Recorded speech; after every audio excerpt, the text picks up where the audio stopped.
which have been eaten here, like the white ants, like locust. These are all very good sources of proteins. We call them animal proteins. And from the plant you can get beans.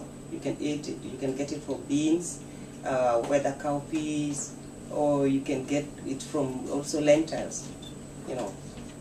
Beans in general. That is the proteins you can get from plant sources. Then when you talk about starch, starch, is carbohydrates. It gives energy.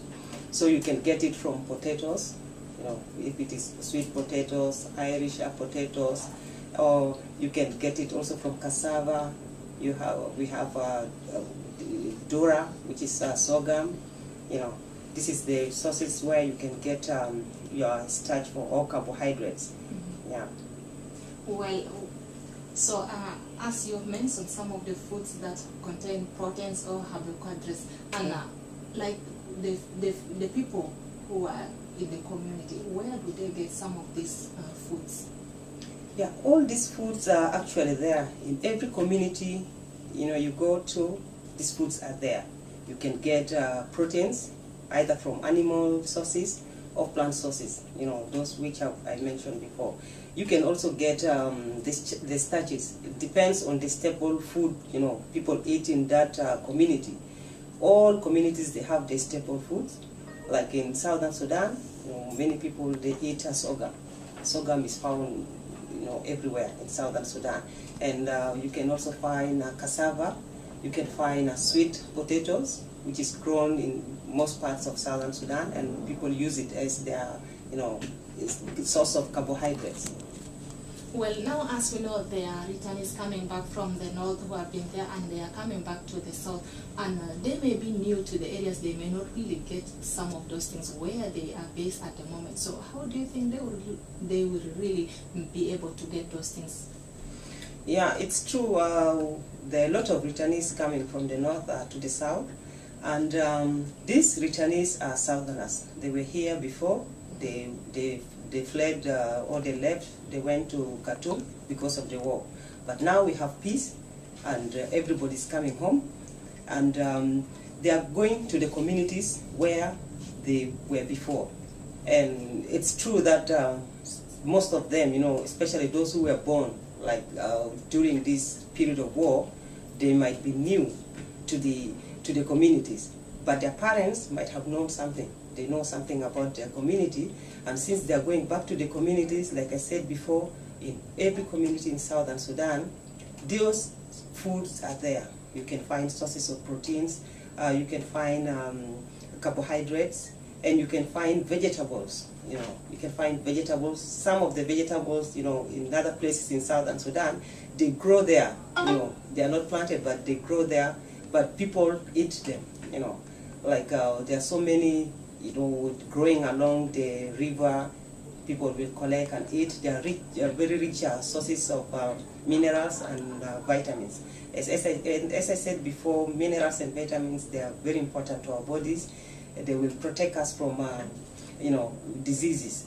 And once these returnees in their places, they will get these vegetables available, and they will be able to eat it, and it will give them enough minerals and vitamins that they need in their body. And they will be able to balance their food from the local available food stuff that they have.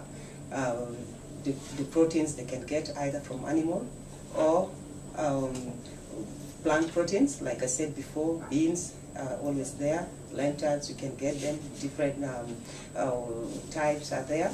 And also, like meat, some areas are very rich in fish. They can eat dried fish or fresh fish. That's a very good source of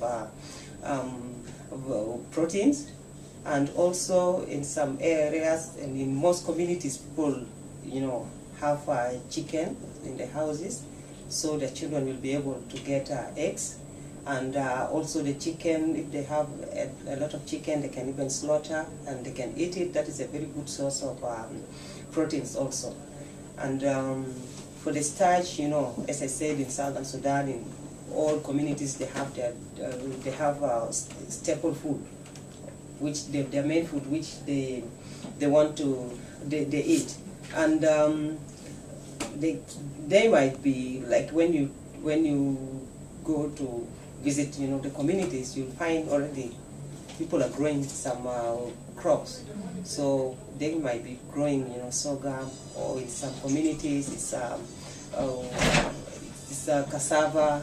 These are all rich sources of starch. So, like, what would you advise these people to be doing while they are preparing their meals? Or what do they have to do while they are doing their cooking or their preparation? Yeah, in food preparation, there's one important component which all mothers, I'm saying mothers because in Southern Sudan, it's only women who prepare food. So the most important thing is hygiene. When you have your balanced diet, but you don't keep hygiene, that food will affect you. It will not be a balanced diet anymore. It can cause diseases, diarrhea, and the outcome will not be good. So my advice is, the first thing is people or mothers who are preparing food should wash their hands with soap and clean water before starting preparing the food. So once they wash their hands with soap and clean water, then they will start food preparation. And also when they're serving this food to children or to the family, they also have to wash their hands, and every member of the family has to wash hands with soap before eating the food. And if the food is prepared in a hygienic way and people wash their hands, there will be no diarrhea problem in the family.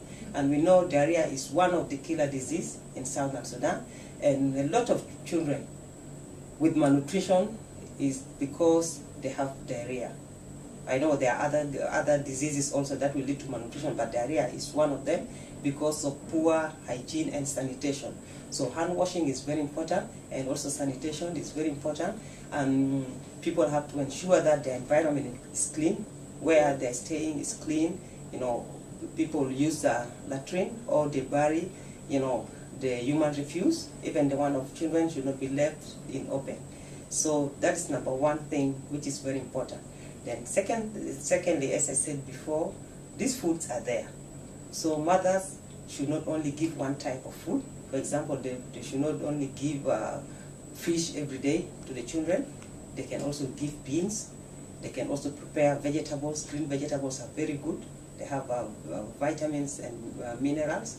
So they have to prepare all this balanced diet, or balance the food they are giving to the family, especially children who are still growing. They need this balanced diet so that they can grow into healthy human beings. Well, Priscilla, it has been nice being with you. What is your last message to the people who are coming back from the north? My message is we are welcoming them back to the country, and we hope they take this message, because this is very important, and we know there are a lot of children coming home, and we want these children to grow up into strong and healthy human beings who will be able to lead this country in future. And my advice to all the community is that people should take, the first thing is hygiene. We have to keep hygiene. We have to keep our environment very clean, because it is one of the problems, one of the things causing problems, health problems for us in Southern Sudan.